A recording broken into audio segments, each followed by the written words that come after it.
Hey Pittsburgh Soccer Now fans, a face that's familiar to you facing the camera here, Duquesne men's soccer coach Chase Brooks, myself Zachary Weiss on the other side here. Chase, ball's almost in the air. I mean, at this point, tomorrow's what you've really been the culmination since the fall and really almost an entire year span now. Just how excited are you for the obvious for tomorrow, and just what has it been like building with these men towards this common goal? It's been a great preseason. We've got a lot of new faces, and to be honest, they hit the ground running. The group's come together. It's probably one of the best cultures we've had in years, and I don't think our culture's been significantly bad or poor at all in that time. But this is just a really great group of guys. They believe in what we're doing. They're fighting. They're working together to push and fight for that common goal, which the goal for us is an A-10 championship, and that's not going to change. We're going to keep pushing and fighting for that, and I'm just excited to see what this group can do this year. What's it been like, building that culture, just dealing with everything? Obviously the spring there were some constructive things to work on, and just fine-tuning it to be the best versions of yourself. Yeah, coming through the spring, where we added a few new guys as well. We knew it was, again, just providing that structure and continuing to just cement our identity within the group. And in college athletics in general, where teams can change drastically from semester to semester, it's just continuing to cement who we are and where we want to go, and making sure in the recruiting process we continue to find guys that understand that and fit the game model and fit our principles well. And I think we've done that really well. And now again, it's just about, let's test it for real. Preseason's over. We've had 3 good preseason friendlies that I think showed us the good and the bad of who we are and what we need to improve. And I'm just excited to do it for real now. Obviously, when you play these 3 exhibition games, these scrimmages, however you want to look at it, just obviously you start with more players and you wind down more towards what you want your rotation to be at the beginning of the year. How tough is it to figure that out? And maybe just even in the season, you're always evaluating, but making those decisions in real time. Yeah, it is. It can be a tough part of the job for sure. We always say that, to every individual we tell them, like, listen, you're on a path A to B, and I can't tell you what that path is exactly going to look like for you right now, because again, as a program, we're also on a path as well, and ultimately what we want is the best for each individual, and that individual, their goal might be met 2-3 years from now, whereas some guys might meet that goal of starting or whatever it may be more quickly than that. And so our job as a staff is to really help everybody down their path and to figure out the best group of guys that's going to help us reach our goals by executing our principles the best. And so this year in particular has been probably one of the more competitive squads that we've had, as far as it hasn't been as cut and dry on who is in the 11 or who's in the 18 or 22, depending on how you want to look at it. So that part's been a lot of fun. And I always tell the guys that that's good problems for me to have. I would rather have a problem deciding on who's starting and rather have a problem deciding who's traveling, as opposed to just making it easy and just knowing, oh, these are just our guys. So that means the group is competitive top to bottom, and everybody's pushing, and everybody's believing in what we're doing, and we're pushing in the right direction. With an appearance by the AC, the next question for you, of course, Chase, is balancing principle with matchup. Obviously, you focus a lot on yourselves, but sometimes there's wrinkles that maybe the game calls for based on what the tactics are on the other end of the field. How do you, in general, navigate through that, and how has that evolved for you over the years? Love that question, and our principles don't change. That's the beauty of principles. This is who we are, no matter who we play against.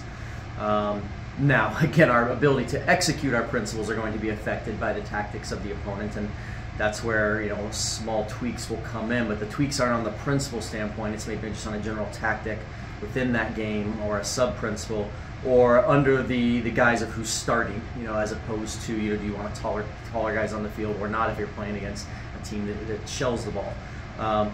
So again, there's little things about that, and I think over the years where my coaching career has kind of taken me is more to that point of trusting the principles and developing a true sense of identity for this program top to bottom, as opposed to just changing it depending on who we have and who we recruited in that particular year.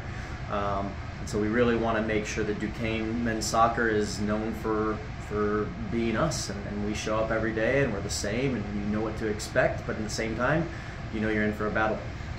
Within that identity and those principles, you mentioned the principles don't change, but maybe if you see a wrinkle in practice or you see someone that's in the strong suit that maybe it's an unexpected tactic that's still within your identity, how has that maybe been a pleasant surprise to maybe find maybe a wrinkle or two that maybe can catch an opponent off guard? Yeah, I mean, you're always looking for things like that, and I think that really is game to game, week to week. You know, in this early part of the season, it's really hard to say because there's no information on the opponents we're playing right now. So I think for, you know, this game one tomorrow night, it really is just about us being us, stepping on the field and executing to the best of our ability and having as much fun in doing that.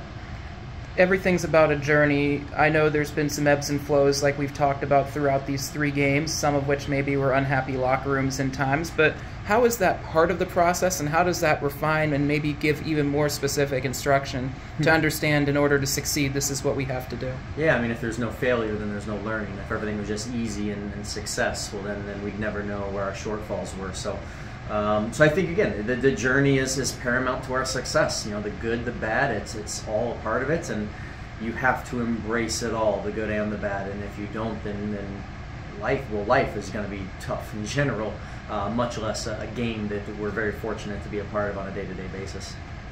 Lazy kind of question here, but talk about the newcomers, just what they've brought, maybe who's really, without giving too much away, stepped up and could have a good role this season. So it's a lot of them have stepped up, which is really nice to see. A lot of them have hit the ground running. I'm excited about, again, that group as a whole. I think we have some big shoes to fill with some of the guys that have left the program in the last year. And but you know, we've got guys with experience like Ali Nasser and Jack Reed, and you know, who've got, you know, years of experience playing at the Division I collegiate level. You've got guys that came from in-conference like Blaze Hardy, who, you know, brings a wealth of knowledge from VCU, who's just got picked to be #1 in the A10 poll this week. And so again, I think you've got some great experience within that group. And then, you know, Sam Koss coming from Syracuse, who comes from an elite level status and just brings his own insights. Mikey Morales from Tulsa, who is FC Dallas youth product. And then that's even before talking about the freshmen who have come in and done really well. Our kids from Denmark who have come in and hit the ground running. Yeah, so it's a really nice place to be. It's a really nice blend within the squad. I'm just, again, excited to kind of get the ball rolling for real, and again, from there, see who continues to step up and continue to see who can execute the principles and help us along our path. Obviously, if you look at it from a pure goal perspective, a newcomer of sorts he played in the spring, of course, was Dakota, a guy that definitely has shown the ability to put the ball in the net and also add maturity to the team in that respect. Just what have you liked that he's shown that he can contribute, not just to the numbers in terms of the goals, but just on the field participation-wise? I mean, Dakota provides, you know, the athletic and technical ability that isn't really found too often in a 6'2" attack-minded player. And he's tenacious, he's very driven, you know, he wants success, he demands success, and he's not afraid to work for it, which is what allows him to see some success. I think for him and for all of us, it's just about overcoming our weaknesses and our shortcomings and giving ourselves the best chance to have success on the field. And he has grown a lot, I'd say, in his 6 months he's been with the program, and we're really excited to see how he does this fall. One of the things constructively from the spring that needed to be worked on was body language, not necessarily getting too high, but not letting the lows affect you either. How has that been a process with maturity and time and figuring that out as a group? I think, you know, again, I literally told the guys this yesterday or the day before at training. You know, you're never as good as you think you are, you're never as bad as you think you are. The answer is always somewhere in between. I think that's a big part of it, and it goes right into that question you just asked. It's about recognizing that there's always room for improvement. And that, you know, we got to continue to do the things that we do and do them well. And then we tell the guys to not get bored. If we're having success doing something, then keep going, keep going, keep going. Again, this is a part of our identity. You're having success for a reason. And so yeah, so that part's fun. It's a heck of a process, but it's a lot of fun, and it can be very rewarding as guys figure it out, and the team and the program has success because guys are figuring it out.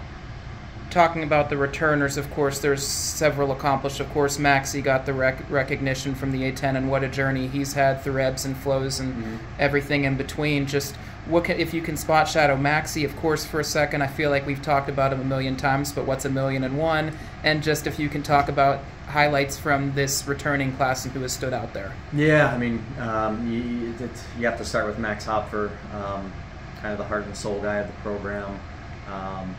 His presence, you know, whether you hear him or see him or feel him, you just know he's always there. Just a great human being, a hard worker. Really nice to have him back at full health, ready to go this year. Really excited to see what he can do. I think other returners like Ashton Gell, who's just a workhorse, just a hard running, mature young man who's just knows he's going to put the program first and sacrifice everything he can to help us accomplish what we want to accomplish. Grant McIntosh, who played a lot in the fall for us last year, returns, has a bit of a new role for us this year, which I think we're excited for him with. You know, he's going to be, again, big to our success. And then again, like you've got, I mean, where does it stop? Chris Angel, Jesper Moxness, Zoltan Nagy, and then onto the, you know, I mean, there's just numerous guys. So it's just a great group, and that's only talking about just the tip of the iceberg. I really do think it's a great group, but you know, there's a lot of guys within this program, even the guys that aren't starting or the guys that may not even play, that are having a big impact on what we're doing within the field. And each one of those returners has earned the right to be here. Guys like Johnny Dragicic, who just every day comes and just busts his butt, is constantly nipping at the heels of guys like Max Hopfer and Dakota and trying to push them to be better every single day. And you know, and that's what earned him playing time last year as well. So again, it's just a really good group of guys, and just excited to see where we go.